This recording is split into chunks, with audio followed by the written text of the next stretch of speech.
Salut les renards, c'est Foxpy et bienvenue dans ce 155e épisode de la playlist Algorithme en Python. On va voir les listes doublement chaînées, appelées en anglais les doubly linked lists.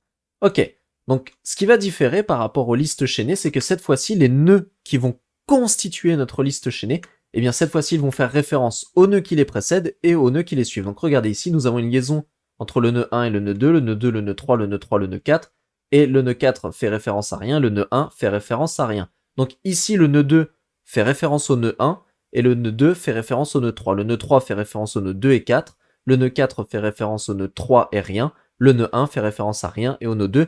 Donc là où dans la liste chaînée classique, la liste chaînée simple, nous avions des nœuds qui font seulement référence au nœud suivant, ici les nœuds font référence à la fois au nœud précédent et au nœud suivant.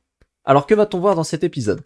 Eh bien on va voir comment initialiser une liste doublement chaînée, on va voir comment ajouter un nœud au début de la liste doublement chaînée, on va voir comment ajouter un nœud à la fin de la liste doublement chaînée, insérer un nœud dans la liste doublement chaînée, insérer un nœud après l'indice i, obtenir un nœud à partir de son indice, tester si la liste doublement chaînée est vide, calculer la longueur d'une liste doublement chaînée, mais ça n'est pas fini, on continue, parcourir une liste doublement chaînée, retirer le premier nœud d'une liste doublement chaînée, retirer le dernier nœud d'une liste doublement chaînée, retirer tous les éléments qui ont une certaine valeur, retirer un nœud à l'indice i, et afficher le premier et le dernier nœud d'une liste doublement chaînée. Donc voilà, on a tout ça à voir, donc on va s'y mettre dès maintenant.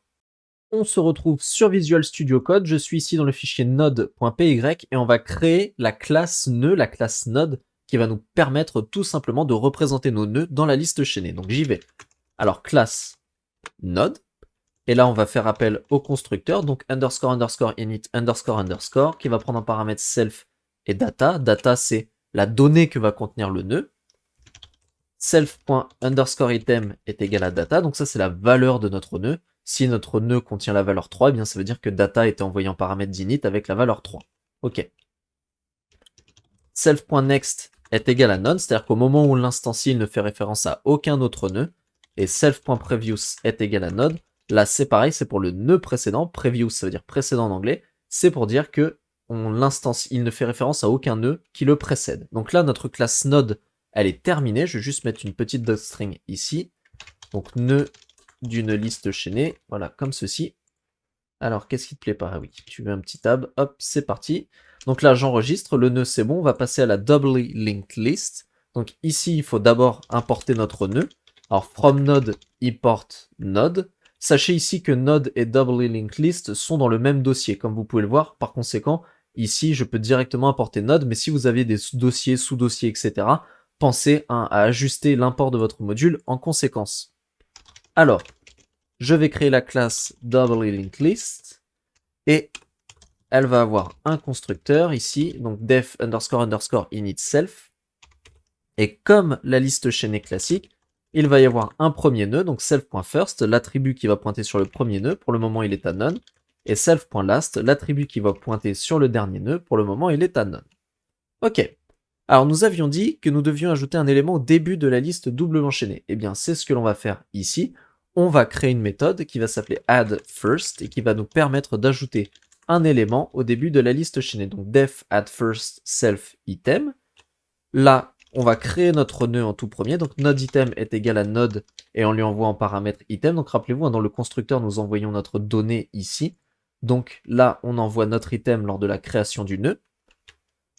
Node_item.next, ça va être le premier nœud, l'ancien premier nœud, donc ça va être self.first, vu qu'on l'insère au tout début, on l'insère en premier, celui-là. Ensuite, self.first.previous va être égal à node_item, donc l'actuel nœud qui est en premier, eh bien lui, son attribut previous va maintenant pointer sur node_item, ça veut dire qu'il y a un nœud qui le précède à partir de maintenant. Et enfin, self.first sera égal à node_item. Donc là, on a fait toutes les liaisons, c'est-à-dire que le nœud que l'on a instancié, il fait référence au premier nœud. Ensuite, le premier nœud, lui, sa référence au nœud précédent, eh bien, elle fait maintenant référence à node_item. Et node_item est devenu le premier nœud de la liste chaînée. Donc là, on est bon, on a réussi à recréer tous les liens, et ça, c'est plutôt pas mal, donc ça veut dire que la méthode, elle est terminée. On va passer à la méthode suivante, qui va être la même, mais cette fois-ci, on va prendre en paramètre de la méthode un nœud. Donc def addFirst, self, et ici, c'est si l'utilisateur envoie directement un node, Donc je vais écrire comme ceci, là on voit bien qu'on veut un node de type node. Donc ici, il n'y a pas besoin d'instancier node item, on peut directement faire node.next est égal à self.first, ça va être exactement la même logique qu'au-dessus, self.first.previous va être égal à node, et self.first va être égal à node. Donc là, notre méthode addFirst, elle est terminée. On va pouvoir voir la méthode add qui va nous permettre d'ajouter un élément à la fin de la liste doublement chaînée. J'ai préparé le squelette de la méthode add ici. Donc vous pouvez voir qu'on va envoyer un item.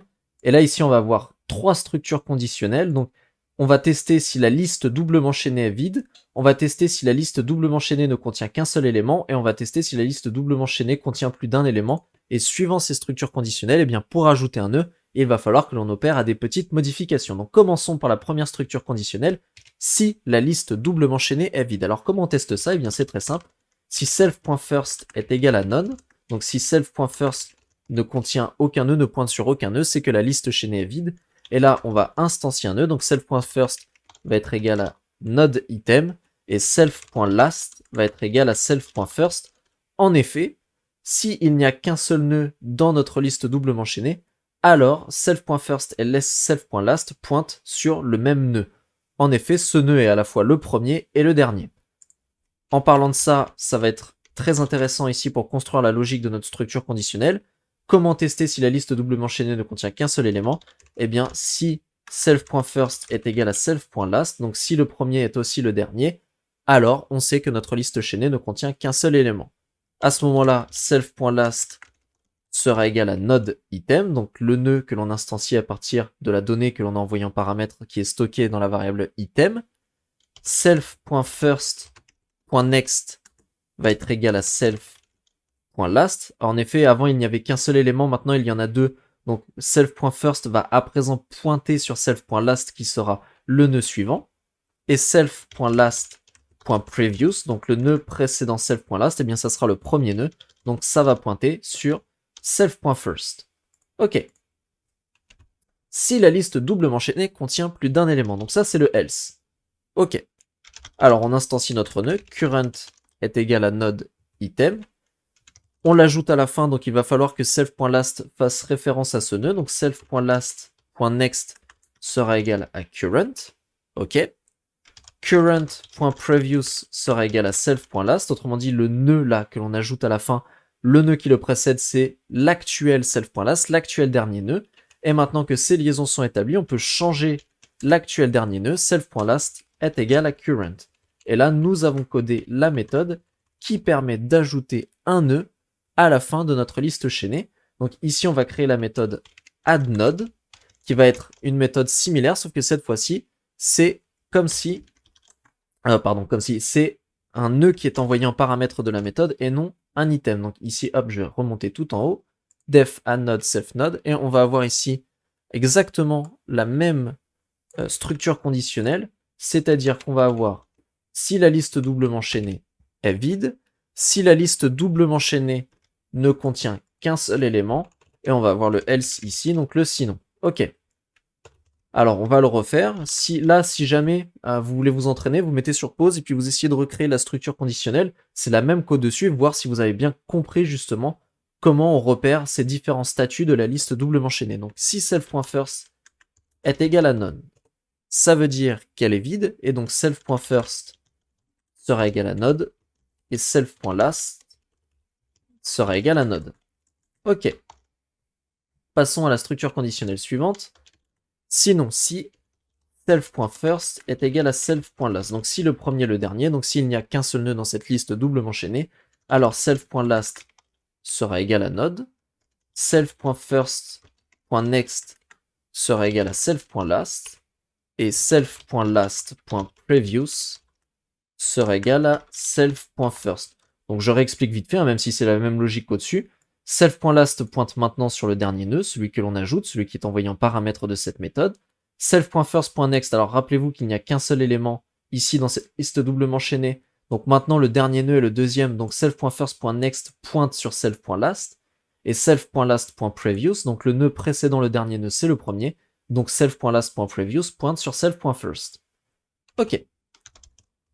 Et le sinon, donc s'il y a plus d'un seul élément, self.last.next sera égal à node.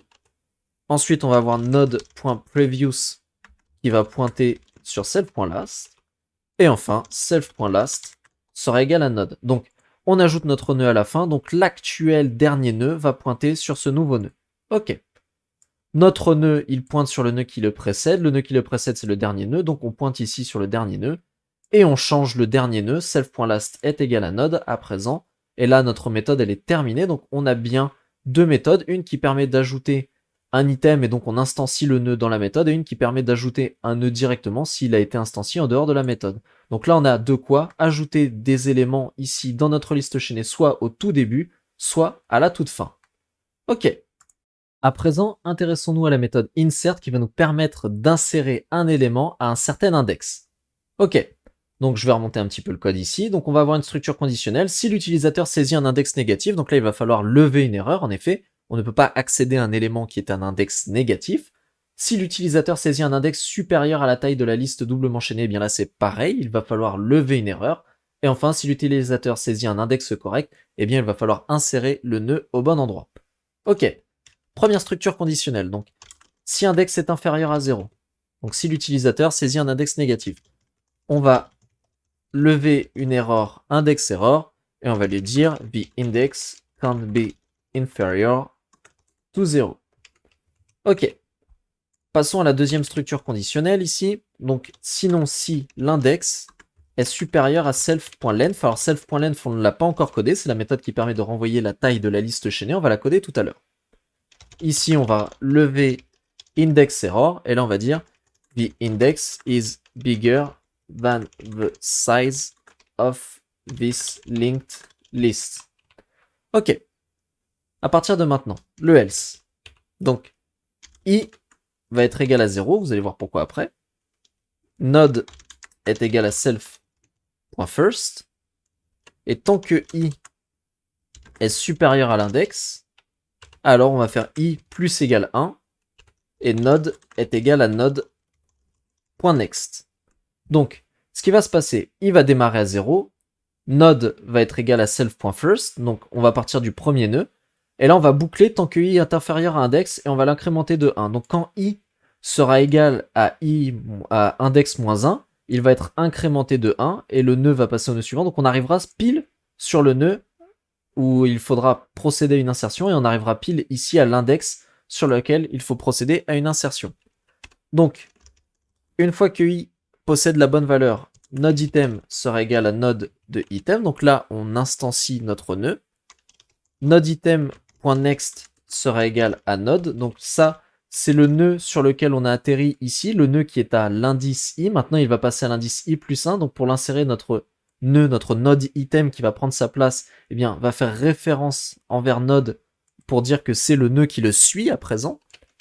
Node.previous.next est égal à node item. Donc le nœud qui précède le nœud à l'indice i qui était avant, c'est un peu compliqué à expliquer. Node.previous, si vous voulez, le nœud que l'on a atteint ici, le nœud précédent, donc le nœud qui a l'indice i-1, il faut qu'il fasse référence au nœud qui doit être inséré, donc à node item. Donc pour ça, on fait appel à node.previous.next qui là va faire référence à node item. Ensuite, node item.previous va être égal à node.previous. Bon, ça veut dire que le nœud qui précédait node va maintenant précéder node item.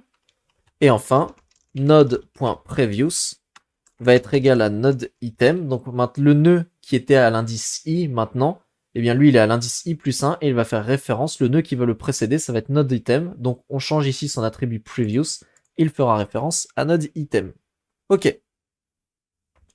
Alors, hop, je vais remonter ce code là. Et ce que je vais faire, c'est qu'on va passer à la méthode insert after qui permet d'insérer un élément après l'indice i. Donc def insert after self index item. Ok.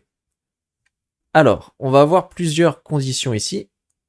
Donc je vais les noter comme ceci. Donc si l'indice donné correspond à l'indice du dernier élément, si l'indice est plus grand ou égal à la taille de la liste chaînée, et sinon, on insère l'élément, comme ceci. Si l'indice donné correspond à l'indice du dernier élément, ok. Et j'ai l'impression qu'il manque un truc. C'est si l'indice est inférieur à 0.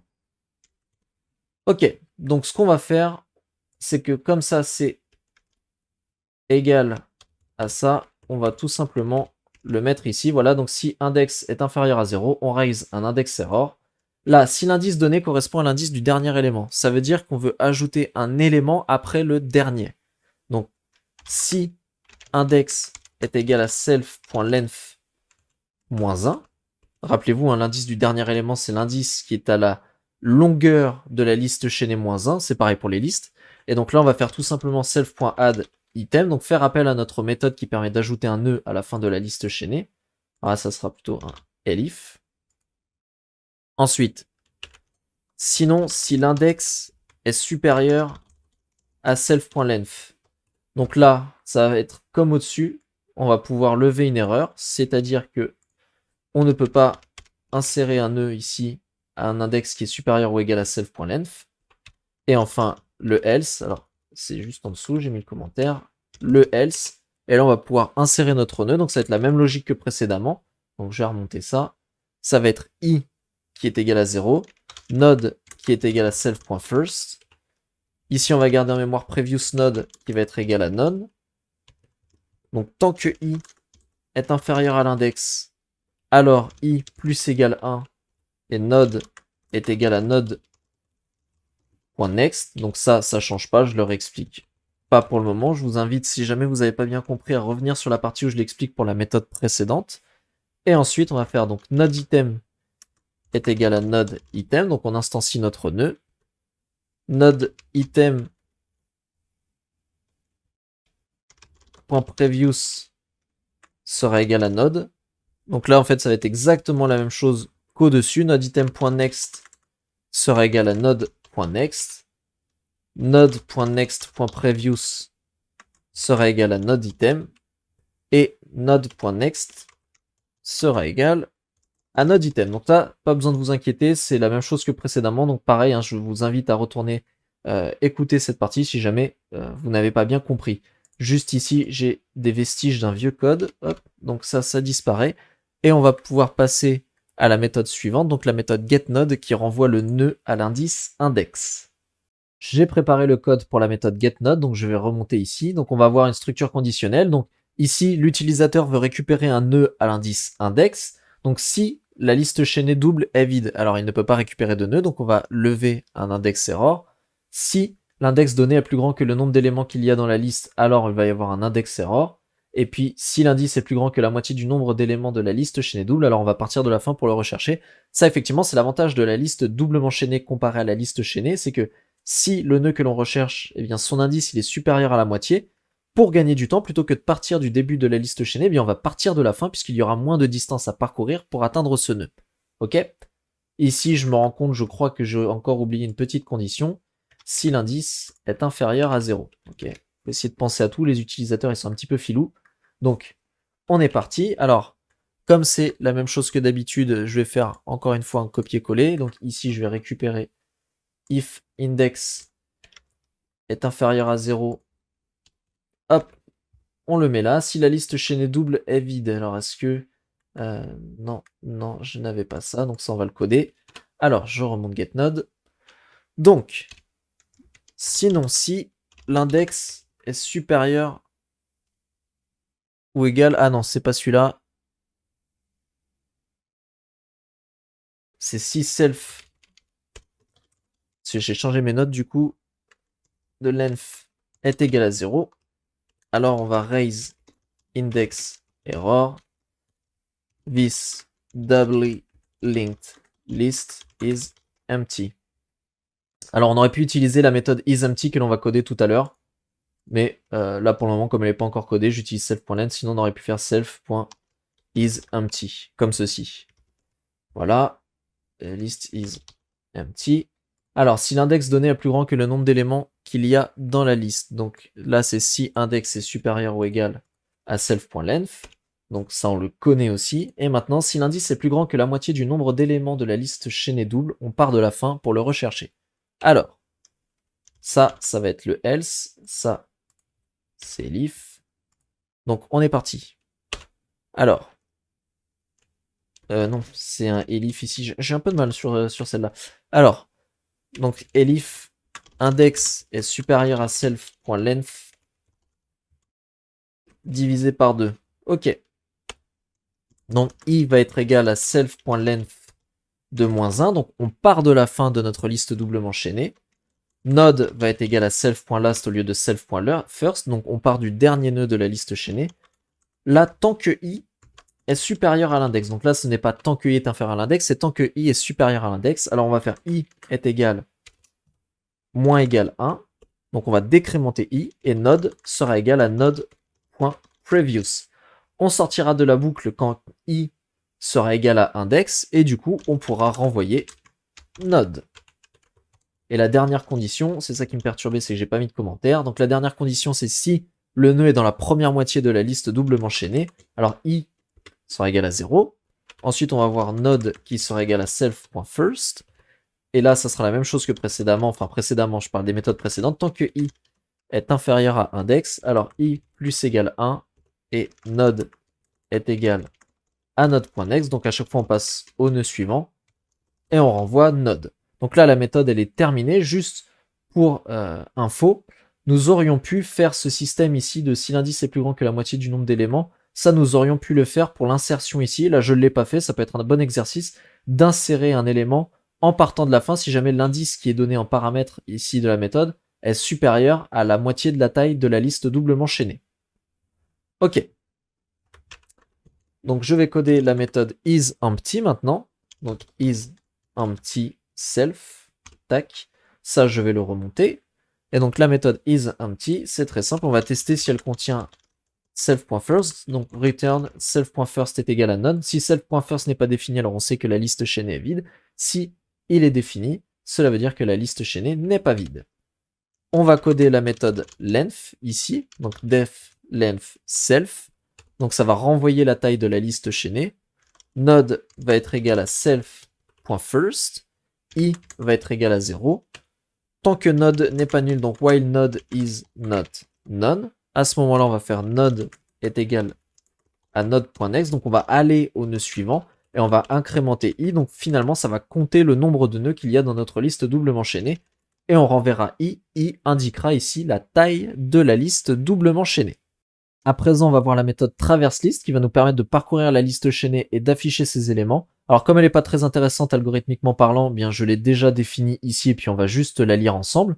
Donc, on a deux paramètres, self et reverse. Reverse, ça permet d'indiquer si on veut parcourir la liste chaînée à l'envers ou non. Donc si reverse est égal à true, on la parcourra de la fin vers le début. Alors la première structure conditionnelle, c'est if self.first is none. Donc si la liste chaînée est vide, on affiche tout simplement un print ici, la liste chaînée est vide. Si l'utilisateur veut la liste chaînée de la fin vers le début, donc if reverse, à ce moment-là, n, donc c'est un nœud, sera égal à self.last, donc le dernier nœud. Tant que n ne sera pas nul, on va afficher la valeur du nœud, donc n.item. End ici, c'est le caractère de fin de notre liste chaînée, donc on ne veut pas que ce soit l'anti-n ou le /n, je me rappelle plus, qui permet à chaque fois de faire un échappement, donc comme si on appuyait sur la touche entrée. Moi, je veux qu'à chaque fois qu'il soit séparé par un espace ici, donc n.item comme ceci, et on va repartir sur le nœud précédent, donc n.previous, et là par contre, dès qu'on a fini, je fais un print ici pour ajouter justement le caractère d'échappement. Si on veut la liste chaînée double du début vers la fin, alors là cette fois-ci n est égal à self.first, donc on part du début. Tant que n n'est pas nul, hop, on va avancer ici, donc n est égal à n.next, et on affichera la valeur de notre nœud, donc n._item.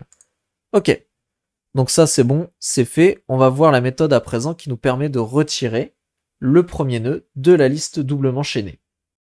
Cette méthode, elle s'appelle remove first, elle contient donc une structure conditionnelle, enfin plusieurs, donc on va tester si la liste chaînée est vide, si la liste chaînée ne contient qu'un seul élément, et enfin, si la liste chaînée contient plus d'un seul élément, on va voir comment retirer le premier. Alors, là je vais changer un petit peu de structure conditionnelle, avant je testais si self.first était égal à nul, là je vais tester si self.length est égal à 0, voilà, ça change un petit peu, ça montre plusieurs façons de faire. Si self.length est égal à 0, je vais raise un value error, et je vais faire la liste chaînée est vide. Alors il me semblait, juste je suis en train de regarder parce que c'est marrant, j'ai des petites incohérences dans mes notes, mais à chaque fois, si est égal à 0, index error, on va mettre ça aussi, hop, comme ceci. Je me corrige en même temps, on va raise un index error, ok. Si la liste chaînée ne contient qu'un seul élément, donc là, elif self.length est égal à 1, alors self.first est égal à none et self.last est égal à none. En effet, s'il ne contient qu'un seul élément, il nous suffit juste de retirer la référence de self.first et de self.last. Ok.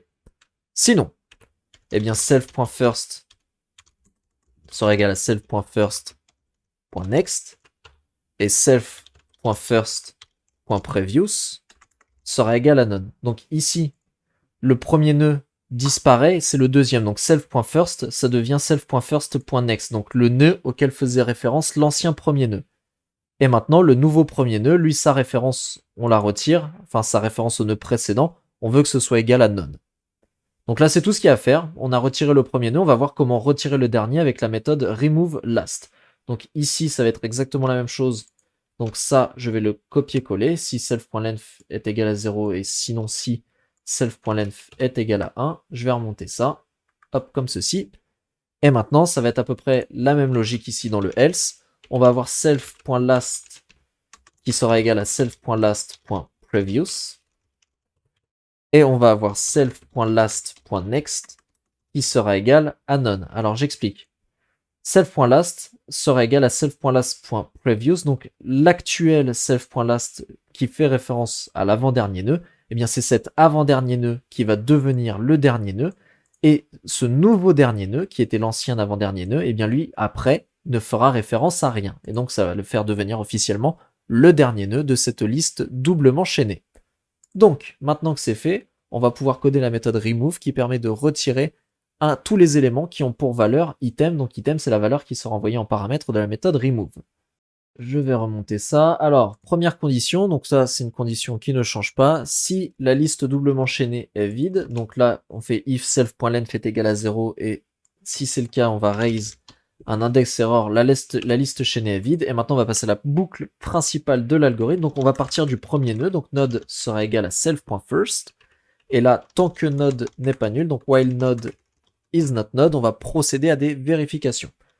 Donc si node._item est égal à item, ça veut dire que nous avons un nœud ici dont la valeur est égale à la valeur passée en paramètre de la méthode remove, et donc on veut retirer ce nœud de la liste doublement chaînée. Alors, si il n'y a qu'un seul nœud dans la liste doublement chaînée, donc si self.first est égal à self.last, à ce moment-là, il nous suffit tout simplement de supprimer les références de self.first et de self.last. Et ce nœud est supprimé. Hop, je vais mettre un petit espace ici aussi. Tac. Sinon, si node est égal à self.last, donc si c'est le dernier nœud, alors on va faire appel à notre méthode removeLast que l'on a codée précédemment. Donc je vais rajouter mon petit commentaire ici quand même. Donc si le nœud à supprimer est le dernier. Ok, je vais copier-coller ça. Tac, ici, si le nœud à supprimer est le premier, donc elif node est égal à self.first, on va faire appel à notre méthode removeFirst.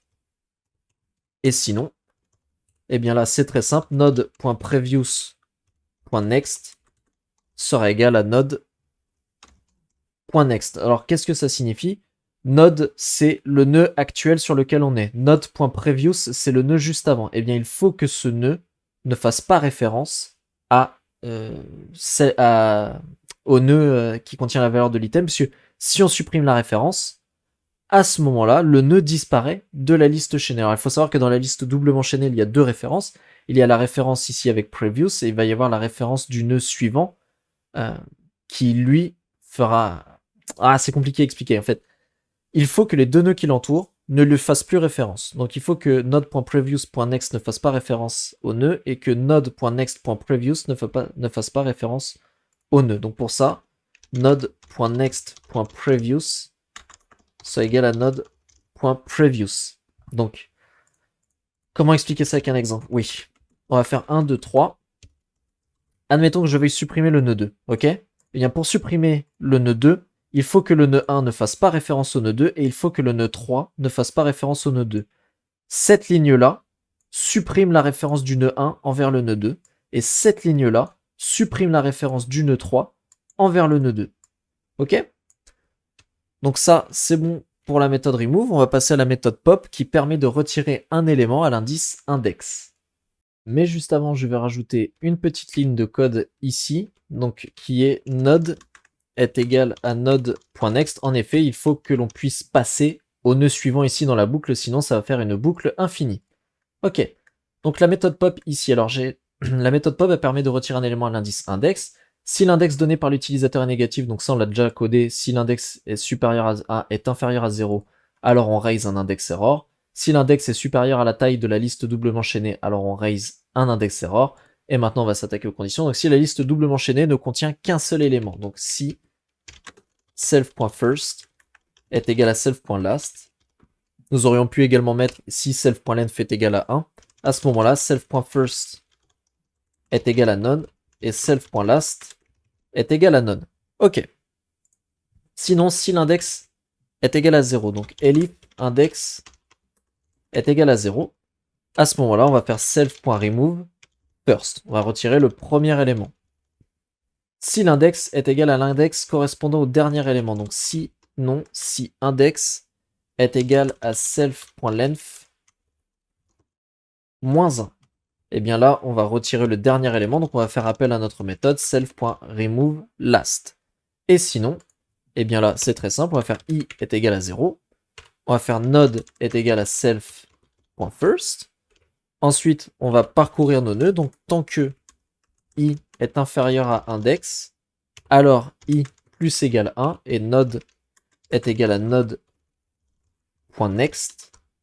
Et enfin, on va reprendre la même logique au-dessus que pour la suppression d'un élément, c'est-à-dire que node.previous.next est égal à node.next, et node.next.previous sera égal à node.previous. Donc en supprimant les références, le nœud ne sera plus au sein de la liste doublement chaînée, donc il sera amené à être détruit par le garbage collector. Ok, donc là la méthode pop elle est terminée, il ne nous reste plus qu'une méthode à côté, c'est la méthode displayFirstLast qui nous permettra d'afficher le premier et le dernier élément de la liste chaînée. Je vais remonter un petit peu le code. Donc cette méthode, ici elle va avoir plusieurs conditions. La première condition est self.first is none and self.last is none. Donc si tout simplement la liste chaînée est vide, on affiche first none, last node. Sinon si self.first est nul, mais que self.last n'est pas nul, on affiche first none et last self.last item. Sinon si self.first est nul, n'est pas nul, mais que self.last est nul, à ce moment-là on affiche first double point et là self.first.item. Et sinon, si self.first et self.last ne sont pas nuls, alors on peut afficher les éléments self.first._item et self.last._item. Donc là, ça y est, nous en avons fini avec les listes doublement chaînées. C'était long, je crois. Je vous remercie d'avoir suivi cet épisode jusqu'au bout. J'ai fait la majeure partie. Vous pouvez retrouver le code sur GitHub. On va continuer dans les épisodes à venir sur les listes chaînées, les listes doublement chaînées. Si cet épisode vous a plu, n'hésitez pas à le commenter, à le liker et à vous abonner à la chaîne. Ça me fera grandement plaisir. Et on se retrouve à très bientôt pour un nouvel épisode d'Algorithmie.